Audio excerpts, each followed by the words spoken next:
मतलब एक शास्त्री से सरकार बनने तक का उनका सफ़र कि बिल्कुल हम साक्षी हैं। अच्छा। व्यवहार ऐसे ही उत्तेजित टाइप का रहता था और हर चीज़ की बहुत जल्दबाजी रहती थी। जल्दबाजी के कारण ही कुछ कार्यों में उन्हें नुकसान भी उठाना पड़ा। उनका सम्मान करना चाहिए और महाराज को भी चाहिए कि किसी को ठेस ना पहुँचे, सही शब्दों का इस्तेमाल करना चाहिए। देखिए, अमर्यादित शब्दों का उपयोग तो किसी को भी नहीं करना चाहिए, बाकी उनका व्यक्तिगत है सब बोलने का। लगभग 2006 से हम लोग साथ में हैं और 10 से 12 साल हम साथ में रहे हैं, साथ में घूमे हैं। मतलब एक शास्त्री से सरकार बनने तक का उनका सफ़र कि बिल्कुल हम साक्षी हैं। अच्छा, बचपन में जब आप लोग साथ में सहपाठी रहे हैं, एक कक्षा में तो नहीं पढ़े लेकिन साथ स्कूल जाते थे, तो कितने क्लास से लेकर कितने क्लास तक आप लोग साथ में पढ़े हैं और दरमियान किस तरह से स्कूल जाया करते थे? गंज स्कूल में 2 साल हम लोग साथ में रहे। वो 9वीं में थे, हम 11वीं में थे, वो 10वीं में थे, हम 12वीं में। आपकी बहुत सारी फ़ोटोज़ जो उनके साथ सोशल मीडिया पर वायरल हैं, वो बहुत पुरानी फ़ोटो हैं।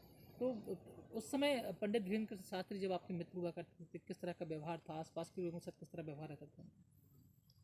उस टाइम पे भी उनका व्यवहार ऐसे ही उत्तेजित टाइप का रहता था और हर चीज़ की बहुत जल्दबाजी रहती थी। जल्दबाजी के कारण ही कुछ कार्यों में उन्हें नुकसान भी उठाना पड़ा। अच्छा, एक बात आपसे जानना चाह रहे हैं कि पंडित धीरेन्द्र कृष्ण शास्त्री जो हैं वो अब एक बड़े युवा कथावाचक बन गए हैं, बहुत प्रसिद्धि है उनकी।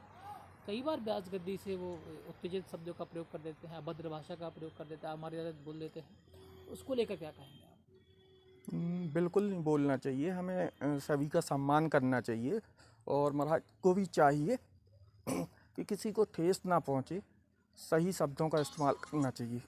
अच्छा, आप इतने समय से उनके साथ रहे हैं, जुड़े हुए हैं।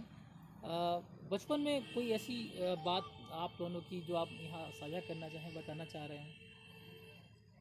उनकी हमेशा एक ही सोच थी कि कैसे हम समाज को सनातन से जोड़ें और आज धीरेन्द्र कृष्ण महाराज के प्रयासों से आज लगभग पूरे गांव में जो बेरोजगारी थी, जो गरीबी थी, वो ख़त्म हो चुकी है और कम से कम 4 से 5 हज़ार लोगों को वहाँ पर रोज़गार मिला है और गरीब कन्याओं की शादियाँ भी कर रहे हैं। काफ़ी उनकी जो सामाजिक कार्य हैं बेशक बिल्कुल सराहनीय और शादी करने का मुख्य कारण है कि जब आपकी बहन की शादी हुई थी तब संसाधन उपलब्ध नहीं थे, तभी से उन्होंने निश्चित कर लिया था कि अगर भगवान ने चाहा और हमें इस लायक बनाया तो हम जरूर गरीब बेटियों की शादी करेंगे। आज इस संकल्प को लगातार कर रहे हैं। अच्छा, जिस तरह से बागेश्वर धाम के पंडित धीरेन्द्र कृष्ण शास्त्री ब्याज गद्दी से बोल देते हैं, किसी की भी छटरी फूंक देते हैं, अभद्र भाषा, अमर्यादित शब्दों का प्रयोग कर देते हैं, तो आप उस बात से कितना सहमत हैं?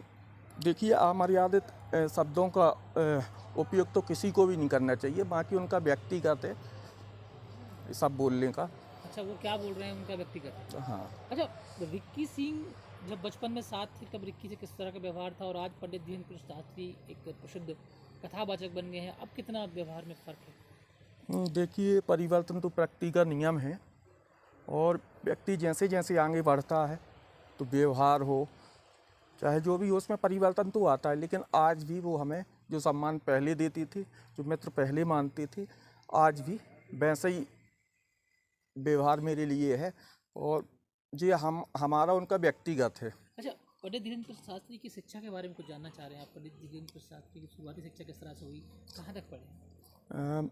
धीरेन्द्र कृष्ण महाराज कक्षा 1 से 8वीं तक गढ़ा में ही पढ़े हैं और 9वीं से 12वीं तक गंज में। इसके बाद उन्होंने चित्रकूट ग्रामोदय विश्वविद्यालय से ग्रेजुएशन कंप्लीट किया है।